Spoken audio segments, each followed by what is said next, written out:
Good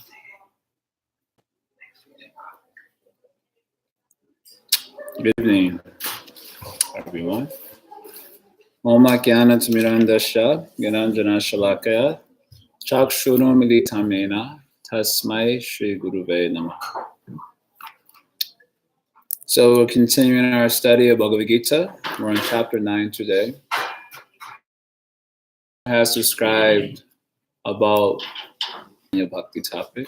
So he begins to do so in this chapter. And he discusses the knowledge which nourishes that Ananya Bhakti.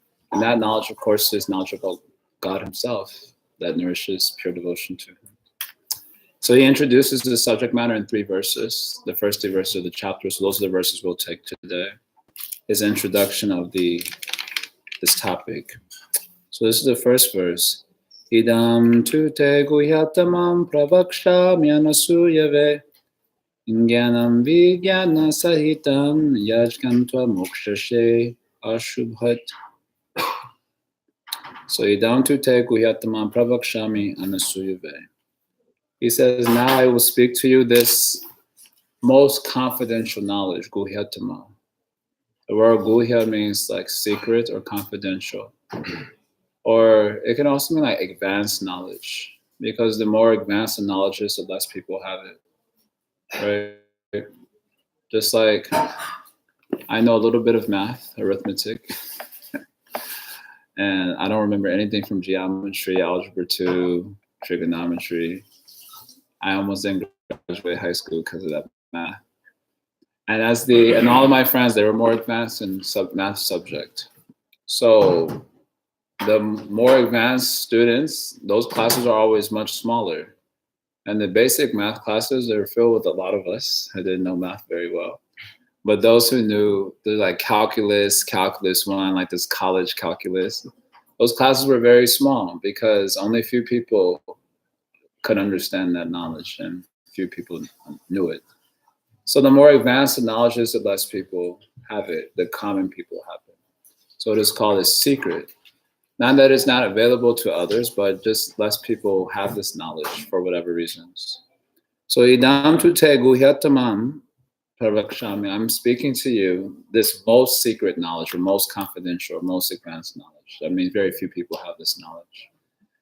So the word used is guhyatama. Guhya means like secret or confidential, and tama means like the most secret. But it is contrasted with secret knowledge, which is guhya, and more secret knowledge, which is guhyatara.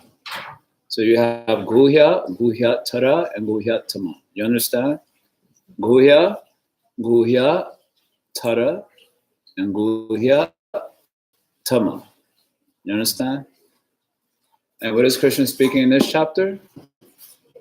The last one. He's speaking guhyatama, the topmost secret, the most secret knowledge. So what is secret knowledge? Guhyat knowledge. This knowledge is basically understanding the difference between consciousness and matter. And then the processes of yoga that allows one to realize that. So that was discussed in the first 6 chapters. What is the difference between the soul and the body, or consciousness and matter? And what are the processes of yoga or knowledge that allows one to realize that or embody that understanding?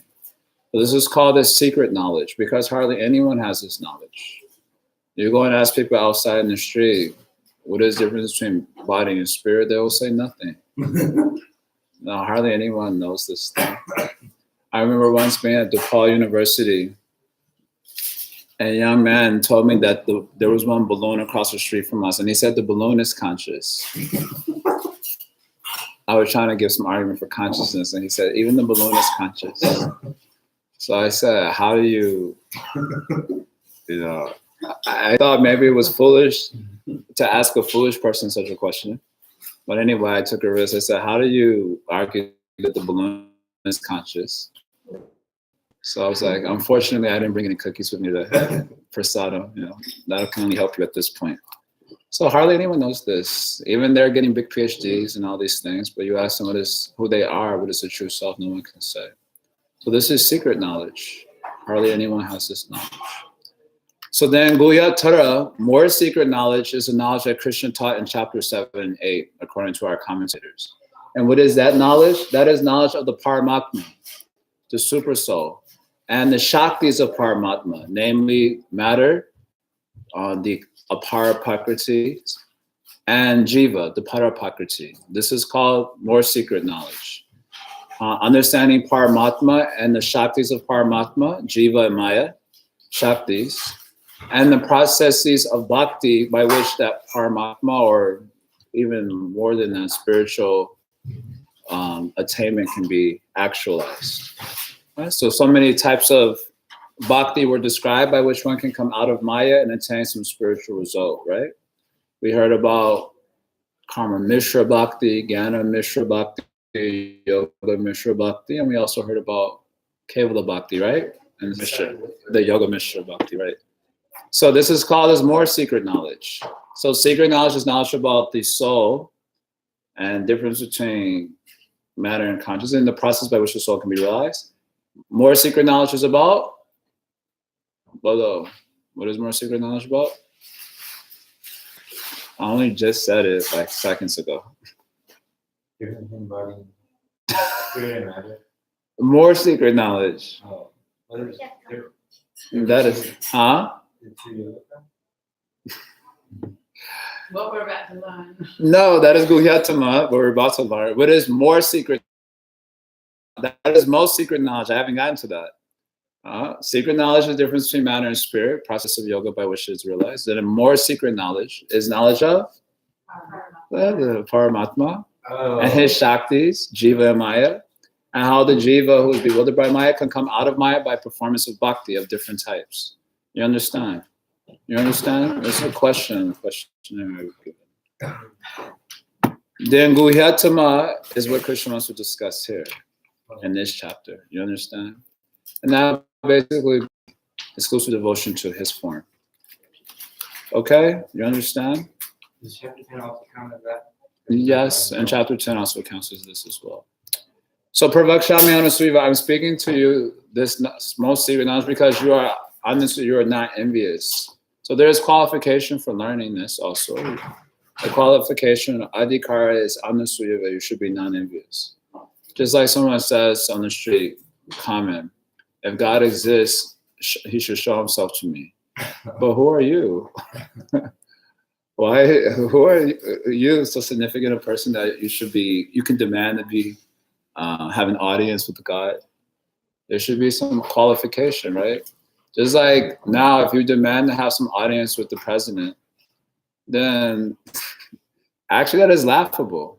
Who is some insignificant person like us, if we go up to the White House gate, I want to speak to the president right now, then everyone will have a good laugh and then arrest you and take you to jail, right? You have to have some qualification. Who are you, such a small person that you can see the president? So someone said, well, what is your audience? Yes. And specifically, because pulling this up, envy, because we're going to talk a lot about him next several chapters. And so therefore, this adhikar should be that you should be not envious. Jnana Vijnana Saritam. So he says of this knowledge that he's about to speak, it is Jnana and Vijnana. It is knowledge and it is realization. It gives realization. So this Jnana, it is pointing out, is distinct from the Jnana mentioned in the previous 6 chapters, the first 6 chapters. So Krishna has also taught Jnana there. But what is that Jnana? That Jnanam is the knowledge by which the soul can be understood. And that sort of knowledge is considered a product of the mode of goodness. Sattva sanjayate Jnanam. From the mode of goodness, then Jnanam is generated. And if Sattva is increased to a high degree, then you can begin to have understanding of your own self.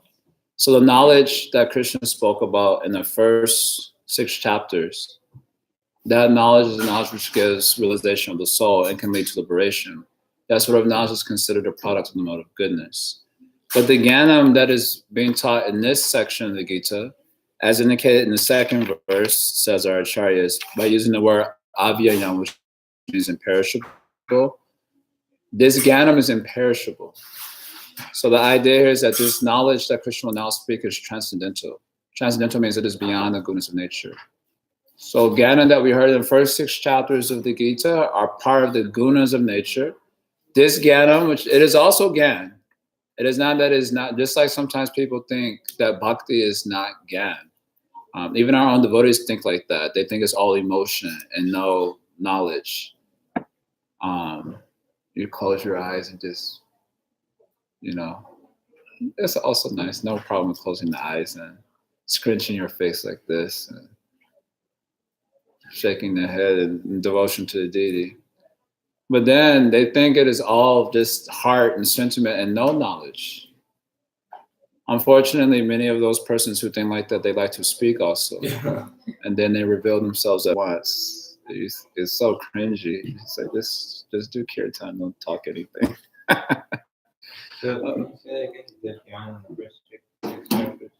The Gyan in the first 6 chapters is Sattva-guna. At the forest one spirit. Krishna says this to Uddhava also in the Bhagavad-gita and Bhagavatam. But this knowledge I will now speak, it is avyayam. And then the second verse, avyayam is bhakti is not just emotion, it's knowledge. Well, knowledge is transcendental. And Jnana is that by which something is known. So because through bhakti, Krishna is known, it is also Jnana. So Krishna is saying that here, this is Gyan. But it is imperishable Gyan because it is transcendental to the gunas of nature. Vijnana Saritam, and it gives realization of Krishna. Yajgantva mokshashe ashubha. If you know this knowledge that I will speak, mokshashe ashubha, it will free you from all inauspiciousness.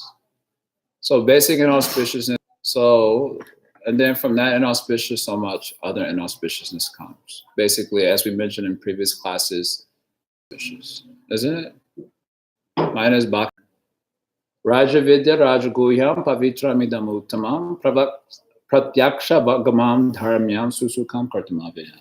Pratyaksha Avagamam Dharmyam. So he says it's Raja Vidya. This is the king of knowledge. The king of knowledge means that bhakti itself is the highest type of knowledge that can really be given to anyone. Again, because it is beyond the gunas of nature. Most of the knowledge that we get in this world, they're products of the gunas. Mostly Rajaguna and Tamaguna. So you learn about so much, like when we were in school, we were learning about how many legs a centipede had, and it's like this stupid stuff. That's just tamasic. It's just dumb stuff, tamasic. And then you learn all sorts of knowledge by which you can effectively exploit the material energy, rajasic. And occasionally we learn something about like values, virtues, and some character building stuff. Occasionally. That comes up on Facebook now, some sort of Facebook wisdom and all that. So it's a little bit, has a scent of sattva is there. But it's not anything transcendental or spiritual. Hardly anyone is ever giving, even people are not interested in sitting down and learning that. They just want to hear something that sounds very inspiring. This whole motivational speaking thing has become a big popular genre. And it's taken as a sort of spiritual thing also. Just how to have better relationships, what I learned from my dog, 6 things I learned from a pencil, and there are all sorts of topics like this going on. And it's taken as some sort of deep spirituality by the common people. They think it is spiritual. So it is something. We're not saying it is nothing, but all of that is just products of the gunas. Different way of like mind manipulation, word crafting. And I would say if you're charismatic and you're really good with words, it's like watching fireworks. Ooh, you ever been to fireworks? You watch, very nice. But by the end of it, you've got nothing out of the experience. So similarly, some word crafting is there, someone's very charismatic, and you feel very nice, but at the end, nothing is there. Or at least nothing transcendental. So because this knowledge is transcendental, he calls it as Raja Vidya.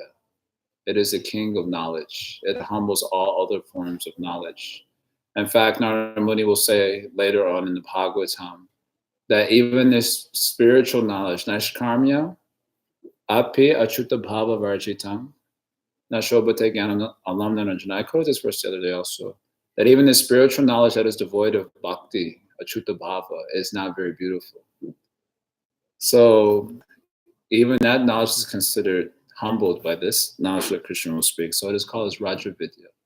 And Raja Even any knowledge about bhakti is secret knowledge because hardly anyone knows about it. But within that secret category, this is the most secret. This is Rajaguna, the king of all secrets, because it pertains to pure devotion. Even if you go to many bhakti camps, not many camps advocate full absorption in Krishna 24 hours a day. That just is intense. Even Jamuna, he was telling the other day that he talked to his father, and his father was asking, what is all this 24 hours program that y'all got in this Krishna conscious movement? What's for just 5 minutes and then like go on with your life? And he was telling how he, because father is Muslim, so they do I guess the namas, the practice, like praying 5 times a day. So I asked, how long does that take? And he said like 5 minutes. So I was like, oh, okay, now I get where he's coming from. So he was a little disturbed. Jamuna, you don't have any time because every hour is, some service is going on to Krishna. So most groups don't like that idea. In fact, I always have this experience also when I came, and I've seen this with others also. So when I first got into Krishna consciousness, like in the very, very beginning, like the first week maybe, my mom was like, oh, very nice. I'm glad that you found some spirituality that's working for you, because she didn't know Krishna's program like taking over the whole life. So it started like, yeah, I'm just going to the temple. So then all the posters started coming down. Oh, I wasn't into this, but my brother, we had shared the room together. He had Janet Jackson posters all over the place. And so the Janet Jackson posters started coming down and pictures of Krishna started going up. So she's like, oh, who's this? That's Krishna. Oh, okay. And then you have like a shelf of all like this mundane music. We like take all of it, just throw it in the garbage. Oh, what you doing? Oh, I don't really want to listen to that anymore. She comes back, it's all like Krishna music up there. What's this? Oh, this is a Hare Krishna CDs. So then they become concerned all of a sudden. I don't know if this is healthy. This Krishna is taking over every aspect of the life. They become concerned. So, well, that was, there's a moment. We had an Nishingadev poster. Well, my brother at one point, he had some depression issues a little bit. And he was also, we joined in the same week on separate places. And so we both became devotees at the same time. So at one point, I bought this Nishingadev picture. And I put it in the room in such a way that as soon as my mom would open the door, if she ever opened the door, the first thing she would see is the Nishingadev poster. It's Nishingadev, gutting out Hiranyakashipu. And so she opened the door one day and was like, who is this? And I was like, that's God, like very dramatic. And they become very concerned. What is this Krishna taking over everything? All the books that I had a whole bookshelf of so many chess books and different books I like to read. All those books disappeared and they were replaced with bhagavad-gita, bhagavad-gita. So I become concerned. What is this Krishna taking over everything? That's his program. So this is Rajaguna. This is most secret because hardly anyone is interested in that type of devotion. They're usually interested in the devotion that I follow in such a way that it helps me. Right? Everyone is self-centered. That is natural. So we also take the bhakti because it helps me primarily. And that is devotion to God that's also nice. That's a secondary consideration. But doing devotion because it is pleasing to Krishna, that is that concept doesn't even come up in anyone's head. So for this reason, also Rajaguna have a very secret knowledge. I will speak that thing here. Pavitramidam uttamam. So Krishna says that this knowledge is the most purifying. It is the most purifying because the soul becomes impure by performance of sinful activity. He becomes impure. And he performs sinful activity because of desires, isn't it? We have many desires, material desires, and those material desires engage us in ways that is not healthy for us. And those material desires are ultimately rooted in ignorance of our own true nature as souls, different from matter. So that is really the contamination. At the root of it is ignorance. And from the soil of ignorance spring forth desires. And then from those desires, we perform any sinful activities. So this bhakti is called as Pavitram idam uttam. It is the most purifying because it removes the root of sin, which is ignorance. So removing that root, it also removes desires and it removes the sinful activities themselves or the effects of those sinful activities. There's one nice verse that, yes, I really appreciate it in this regard. Let's see if I can find it. From the Bhagavatam. Yes, this one. Bhakti is performed simply by chanting Hare Krishna. So someone said Hare Krishna. Say Hare Krishna. Oh, that's bhakti. If you think of Krishna, that is bhakti. If you hear about Krishna, that is also bhakti. Bhakti is performed just like as simple as that. So it says here, there's a very nice verses here. Vartamanam chayat patvam ya bhutam ya bhavishyati. Tasarvam nidahasyasyu govinda nala kirtana. All sins in the past, present, and future are quickly destroyed by chanting the name of Govinda, which is like fire. All sins in the past, present, that makes sense. But in the future, such is the purifying potency of the holy name, that even some sin you will commit in the future, this statement of the Shastra is saying, by chanting Hare Krishna now, even that sin you will commit in the future will be purified from chanting Hare Krishna right now. So for this reason, it's called Pavitram Uttama. It is the most purifying, very powerful. Pratyaksha Avagamam. It gives direct realization of that reality. Pratyaksha means to see. So Pratyaksha Avagamam means you can directly perceive spiritual truth by performance of this devotional service. Nice verses mentioned in this regard. Bhakti paresho nubhavo viraktir anyatra chaisha trika ekakala prapadya manashin yatashnatashu tushti pushti. Devotion, realization of God, and detachment from matter. In the same way that a person who's engaged in eating experiences three things: satisfaction, nourishment, and freedom from hunger. Isn't it? So if you're eating, then if you eat a little bit, then you experience a little bit of nourishment, a little bit of satisfaction, and a little bit of freedom from hunger. And if you eat nicely, full plate, like today I ate kind of too much afternoon, then you experience full nourishment, full satisfaction, freedom from hunger, and a little indigestion.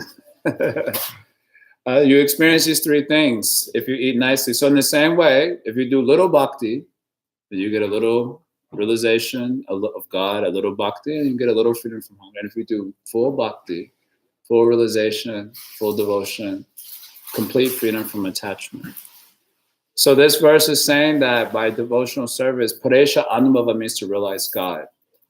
So the devotees, they're always seeing God in their hearts in samadhi, and some of them are also seeing God face to face by devotion. This is called Pratyaksha Avagama. It gives direct perception of the self. Very nice. So that's 1, 2, 3, 4. This is the fifth one, Dharma. Krishna says that this bhakti is Dharma. Sometimes it is seen when persons do bhakti, they leave their ordinary dharmas. The Srimad Bhagavatam is filled with stories of persons like this. One of my favorite ones is Maharaj Anga. He's in the 4th canto. He had one cruel son named Vena. So Vena was such a cruel boy that when he would be playing with his friends in the park, when he would lose the game, he would just kill them. So he was such a cruel. So the father, Maharaj Anga, he was called as Mahabhagavat, the Bhagavatam says. He was a great devotee of God. So he tried to reform his crooked son in so many ways, but the son was just like, how do you say? There's no way to fix him. So finally one night, he woke up in the middle of the night and he looked at his wife, looked at his kid, and he was like, peace. So in the middle of the night, he just left. He was a king. Can you imagine? Had so much opulence, so much responsibility. He just peaced out in the middle of the night. And next morning, no one could find him. They searched the whole kingdom looking for Maharaj, and no one could find him. And he passed the rest of his life like this. So someone may say, how irresponsible. He's a king. He left all his responsibilities. He left his son. How he can do like this, someone may say. But by performing bhakti to Krishna, all other dharmas are automatically, all other obligations to other duties are automatically liquidated for one who completely dedicates himself to Krishna. One verse is nicely quoted in this regard. Yato taro mula nisheshchanina tripyanti taskanda bujopashaka pranoparharaj chayatindriyanam tataiva sarvarhanam achuteja. So if you pour water on the root of the tree, then all the leaves get benefited. If you put food in the stomach, then all the senses become enlivened, all the senses are well fed. You do not put water on the leaf to water the tree. Of course, there's something, I guess, called a tea tree where that's a thing, I guess. One time, so I always mention this, that someone said that to Prabhupada one time. You should have Prabhupada, but there's a tea tree and you water the leaves of the tree. And Prabhupada said, you're a rascal. I was trying to give an example. And you give me some other point like this. So, but generally, if you have to water a tree, you water the root. If you want to eat, you don't use your hand to eat. You put the food in the stomach, and then the whole body is better. And the same way, by worshiping Krishna, then all other dharmas are satisfied just by that worship. So therefore, this bhakti is also dharma. And later, and in third verse, Krishna also calls it as dharma. Last two phrases here, susu kam kartum. This bhakti is joyfully performed. And this is meant to be in contrast with other systems which require a lot of rigor. Karma yoga, jnana yoga, ashtanga yoga, all these different yogas require a lot of vigor, and many of them require disengagement of the senses with their objects. So that causes suffering because you want to engage your senses. We all want to engage our senses. So if they're disengaged, you suffer, isn't it? Just like when it's a Kadashi, we suffer because the senses don't get to have grains that day, so many goodies. Or many times you're about to eat some grain and someone says it's a Kadashi and you suffer. So, but in Bhakti, Susu Kankarta, it is said it is happily performed because the senses get to be engaged, but in Krishna service. So you don't have to disengage them, you just have to engage them in a healthy way. And a healthy way means directed towards Krishna. So for this reason, it's called Susu Kankartum. And Avyayam. Avyayam means it is imperishable. The reason Bhakti is imperishable because it is transcendental. And as we already heard in the previous chapter, those things which are spiritual are called akshara, or imperishable, or avyayam, which also means imperishable. They do not perish. But because Bhakti, the context of saying Bhakti is imperishable is to say that it exists both in the stage of practice and in the stage of attainment. If you do karma yoga, by doing karma yoga, jnana rises up. And when you have jnana, you can stop karma yoga. If you do jnana yoga, ashtanga yoga, then you get the fruit of that practice in the form of liberation. Then no sadhana stop after you get the fruit. You understand?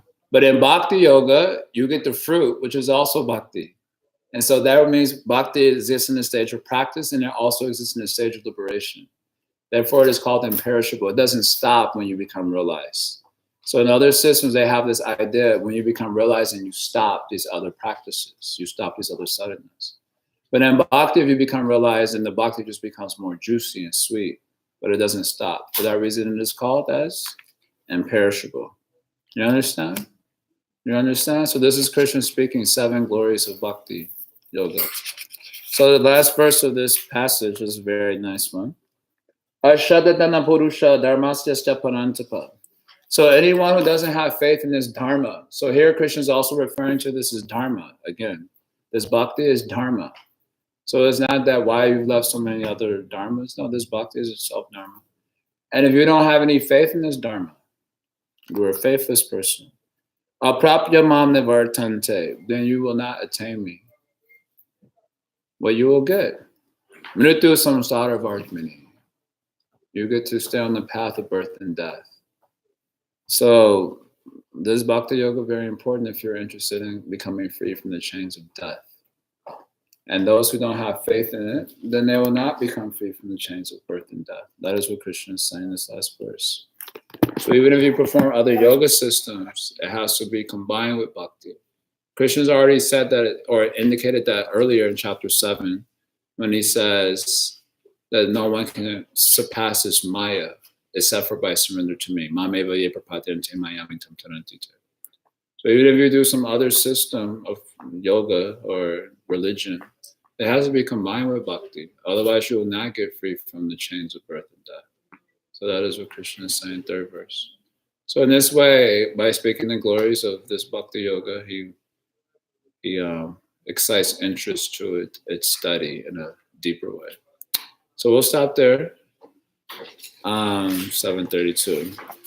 All right, so this time you work on the questionnaire a little bit together. And I'll give about 10 minutes, 7:40, and then we'll take any final questions at the end. Please work. I'm going to see how you people are listening. Right now, are just looking at me with these spacey eyes.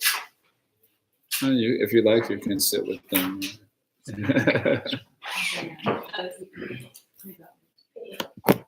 Okay.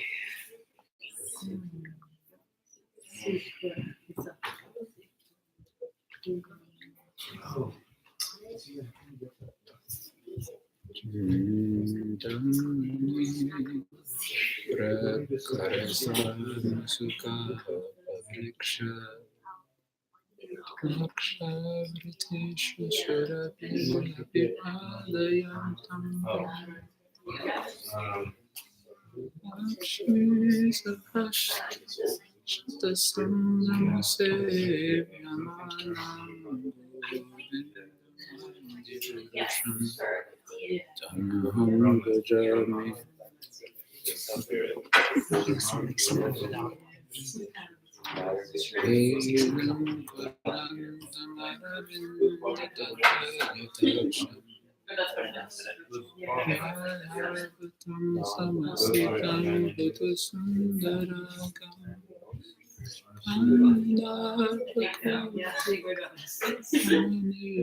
It kind of stops when you reach a certain point.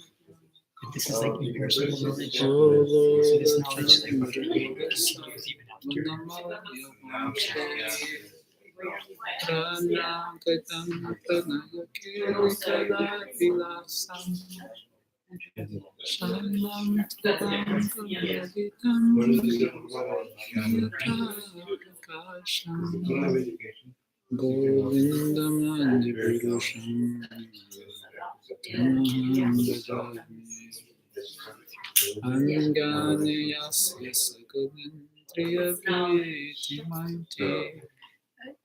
Did we go over number 4 today, or was that from before? This is all from today. What is question 4? What are the 7 qualities of the jnana? Yes, that's verse 2. 7.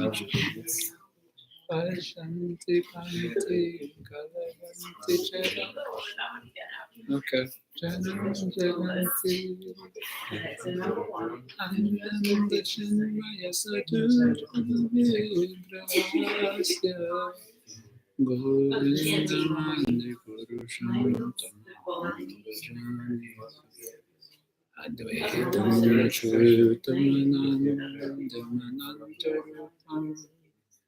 Adyam Purana Purusham Navayoganam Cha Vedeshu Duyamamadurvamatmavato Govindamandi Purusham Tamam Bhajami Antastu Koti Shatavatsara Sambragamya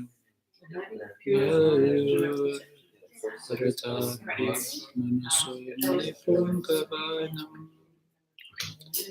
Sobhyasti Yat Prabhatasim Navachintyatatve Govindamandi Purusham Tamaham Bhajami Ekopyaso Rachitam Bhagaranda Kotim Yachapterasti Jagaranda Jayayatanta Nantarasta Paramana Jayantarastam Govindamandi Purusham Tamaham Bhajami Ananda Chinmaya Rasa Pratibhavitabhis Tabe Sareva Nidharupataya Kamavi Golokaleva Nipasyatya Kilato Govinda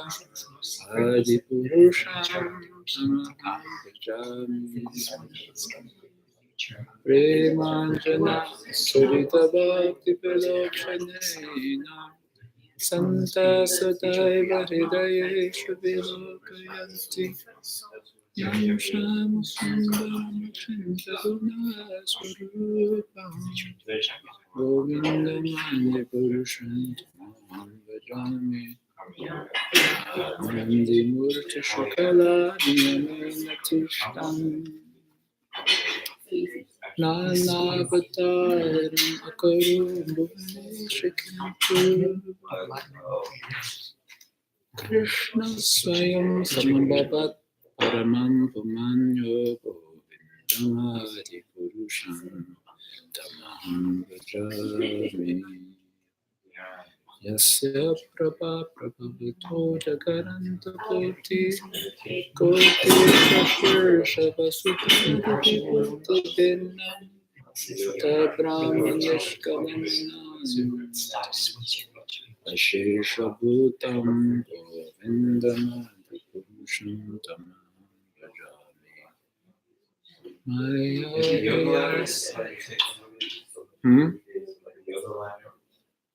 I mean, we haven't really talked about that here.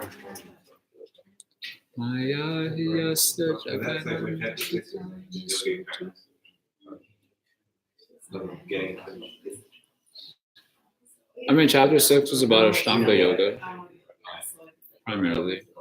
Prabhupada talks about the yoga ladder. Maybe he talks about it in a chapter. He, compares something, these processes of yoga to a ladder, but we haven't covered it like that. That's not like an essential understanding. That's just a way of thinking about the relationship between the different yoga systems. Okay, ring. Questions, comments? Okay, so you want to go over the 7 qualities you mentioned. So that is just verse 2. Quality 1, the king of knowledge. Quality 2, most secret. Quality 3, most purifying. Quality 4, it gives direct realization of the highest reality, pratyaksha bhagavan. Quality 5, it is dharma. Quality 6, it is joyfully performed. Quality 7, it is imperishable. So those are the 7 mentioned in verse 2, and the elaboration was given. Why it is king of knowledge, why it is secret, why is it most purifying, like that. Is it okay? Should I elaborate more? That's good? You sure? Any other questions? Could you answer any of the questions? How'd it go? You can answer them? I'd like to see. Go after 2 days. Go and give answers to these questions and give it to me. Then I'll see what is actually, if you actually, yes. What is I? What is the word is strange? It's this bhagavad-gita. It's so easy to execute. Yeah, so question is, that was actually, because after hearing the 7 glories of Bhakti in verse 2, so a question may come hypothetical. So if the Bhakti is so easy to execute, so nice, then there would be nobody left in the material world. There'll all just be Hare Krishna and then finish. Out of the material world you go. So then the answer is they're faithless. It is so easily performed, but they will not do it. Just like sometimes when we're chanting in the street, you see people deliberately close their ears. Sometimes you see even children doing that. It's very interesting when you see that. Even in Thursday Night Kirtan, there was this one little boy. He was like doing this the whole time. I was like, Mrityu Samsara. Yeah, that's what I was thinking. Mrityu Samsara Bhartani, this particular verse. So, you going down, bro. Of course, I didn't say that to him, obviously, but I was thinking that. We used to joke like that. There was one, we were on Harinam one time, and one little kid, he went like this when we were walking past, and then all the brahmacharis went.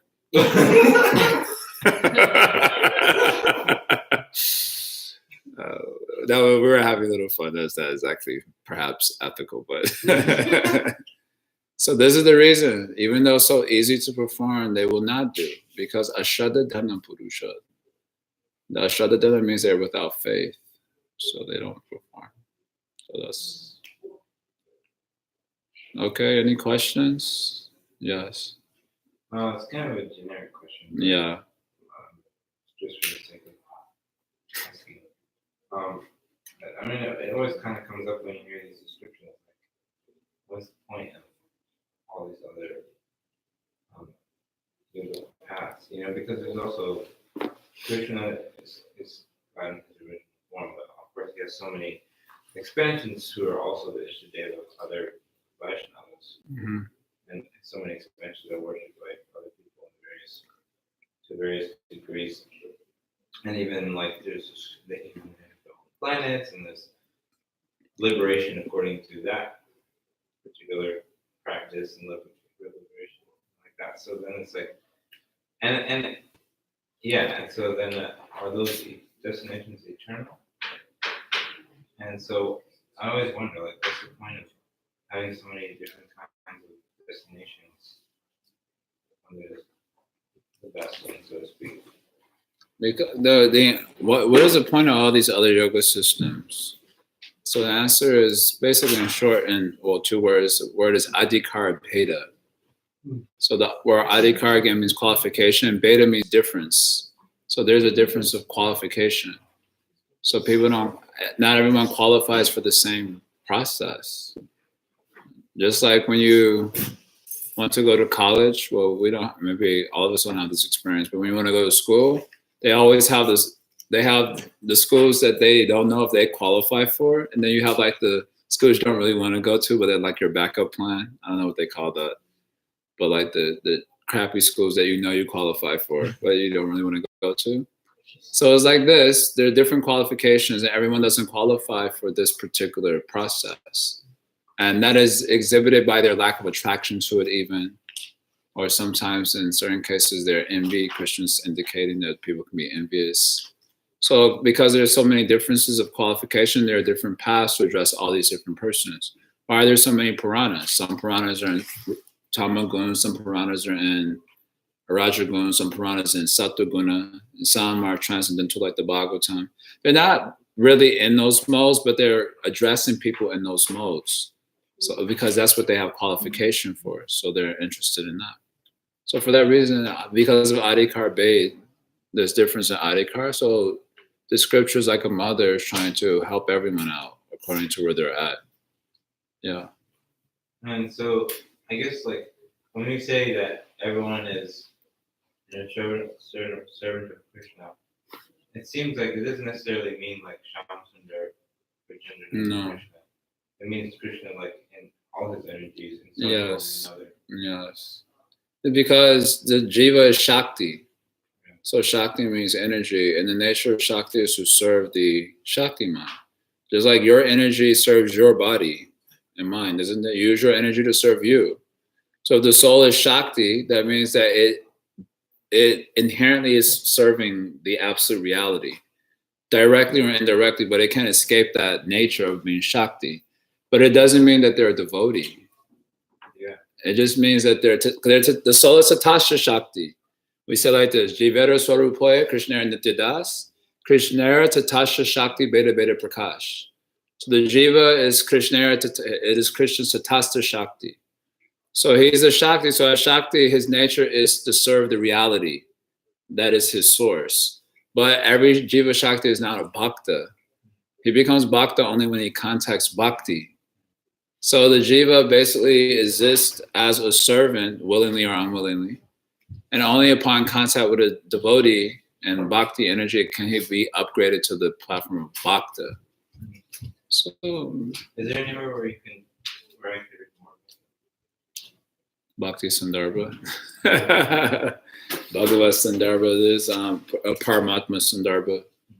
Yeah, the Sundarbas of Jiva Goswami are very important for all these particular tattvas. Yeah, I guess it was always kind of like, I mean, like, like now you just quoted the whole verse.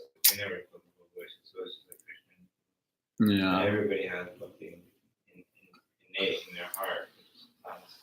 Yeah, everyone, there's a potential for bhakti. As souls, there are always potential for bhakti because they're conscious. Like this, this matter, the floor doesn't have potential for bhakti because it's unconscious. So you have potential for bhakti because you're conscious, but you're not bhakta yet until you contact bhakti. Then you become gradually a bhakta. Otherwise, Shukadeva Goswami, he wasn't in Maya. There was no question in Maya, but he wasn't a bhakta. So bhakti is a natural direction of the soul that is free from Maya. Then Shukadeva Goswami should have immediately exhibited devotion. But he didn't. He was an impersonalist. Only after he heard the Bhagavatam from his father did he become bhakta, kind of against his will, because he was just so attracted to that realm after hearing the Bhagavatam. So bhakti is a potential of the jiva. It is not. So this is also one of those big controversial subject matters. It is connected to the whole jiva fall thing. Also, they're quite related. So they get a little complicated. I'm sorry. But just I kind of was on the side, but still related. Like, like we see how like Vaishnava was right, how they had the interest in liberation, and they speak quite very deeply about liberation. Yes. And then I guess it's a question, but it's like if bhakti is so rare and we have we have to get the bhakti adhikar to get it's such a rare thing. It seems kind of like I don't know. I know it's like the bhav, but sometimes it seems kind of like pretentious, to like kind of disparage other. If we're so, I mean, in case these are pure devotees, but in terms of us following the mood, if bhakti is so rare and it's so hard for us to get, then it seems kind of like pretentious to be like, I have no interest in liberation, and what is moksha? Well, it is pretentious for us because we have interest in liberation. We are suffering, so naturally, if you suffer, you want freedom from suffering. That is a desire for liberation. So we give class, and we start saying, "What is that liberation? Nonsense!" Like we start giving some class like that. Then Super Soul was like, "He's got desire for liberation too. Don't fool you." Super Soul in the heart will tip everyone off in the class that you fake. So it becomes pretentious for us. So we just say this is the bhava of those devotees. We explain like that simply. That if you get bhav, then moksha laguta kre, it makes light of this moksha. What is this moksha? But because we don't have bhav, we have to say it like that. We say for those who have bhav, this is not very nice, but a little liberation won't hurt nobody. We might say it a little bit different way. Yeah, but it is not pretentious when that is your actual subjective awareness. They're in ecstasy. So then they could say, they're saying all sorts of things in devotion. So there's nothing pretentious there.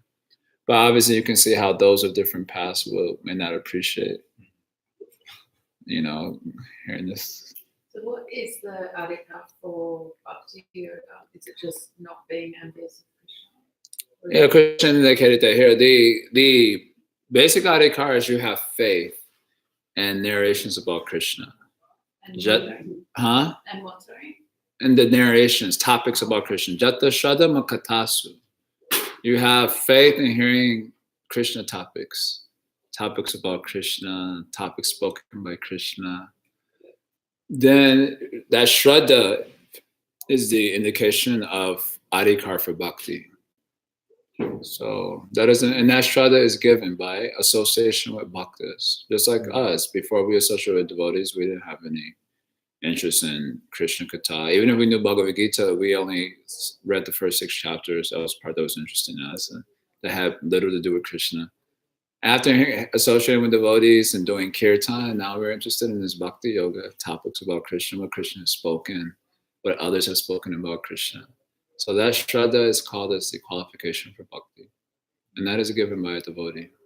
So therefore, devotee association is considered very essential. It is given by devotees and it is nourished by devotees. and it is relished by devotees, even in perfection or in their association. So that is the qualification. Maybe after we finish Bhagavad-gita, we'll go into Uddhava-gita, Krishna's teachings to Uddhava. So all these things are discussed in great detail, more than Bhagavad-gita also. So it's a very important book. Prabhupada has also said this Uddhava-gita is even more important than Bhagavad-gita. So it's a section of the Bhagavatam called Uddhava-gita, Krishna instructing Uddhava. So very important section.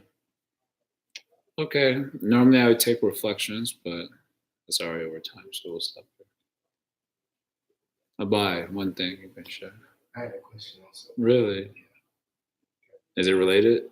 Yeah. Okay, this. But you said that it was kind of the same question I asked you before, but I guess you brought it up differently. But you said like if you like chant Govinda, I guess, then all your sins are just like Past, present, and future. yeah. But like I feel like some people kind of would take advantage of that. It's like, is there some kind of like specific like criteria you have to like follow? Like, especially like some kind of like pure. No, purity isn't mentioned, but one should not commit offenses.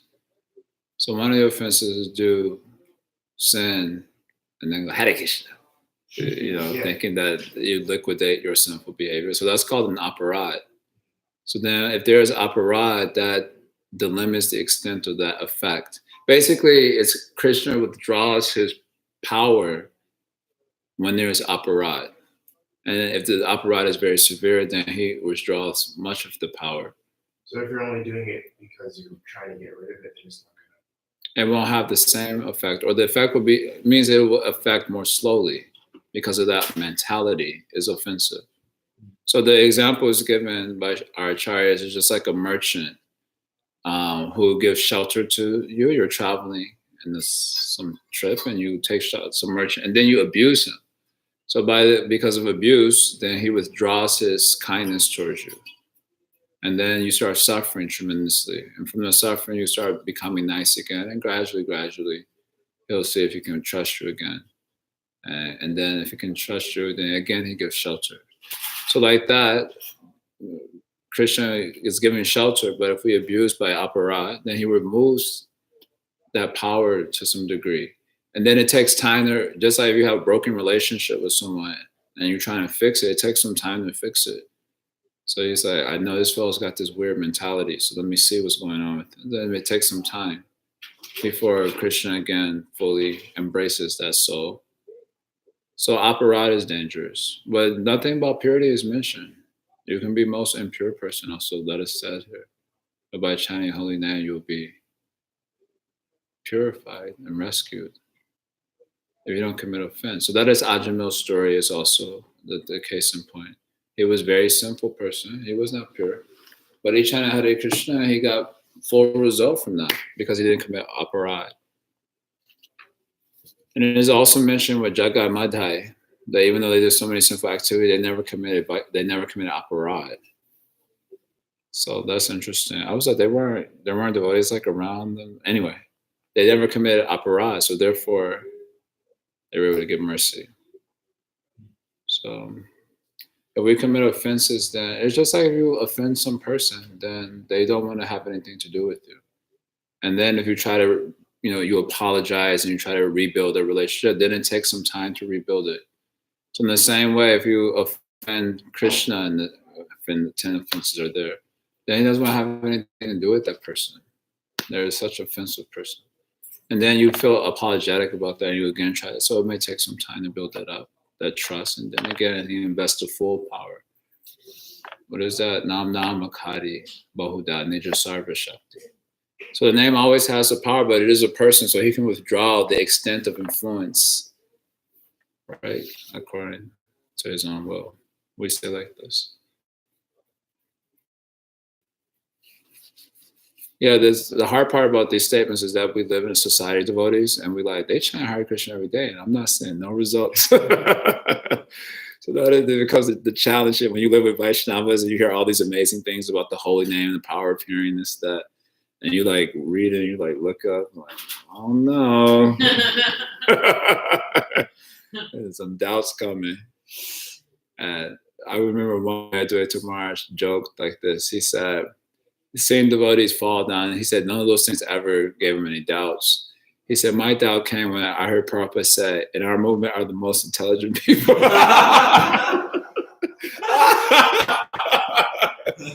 He said things I had a doubt. There were so many crazy things going on, like the most intelligent people. So that is, I think living in a society of Vaishnavas presents an interesting challenge to us, because in terms of committing offenses and just hearing all these amazing statements in the scriptures and just like wondering like what's going on. That's another discussion. All right, I'm Tat Sat. Thanks for that. Later, everyone. Srila Prabhupada Ki Jai.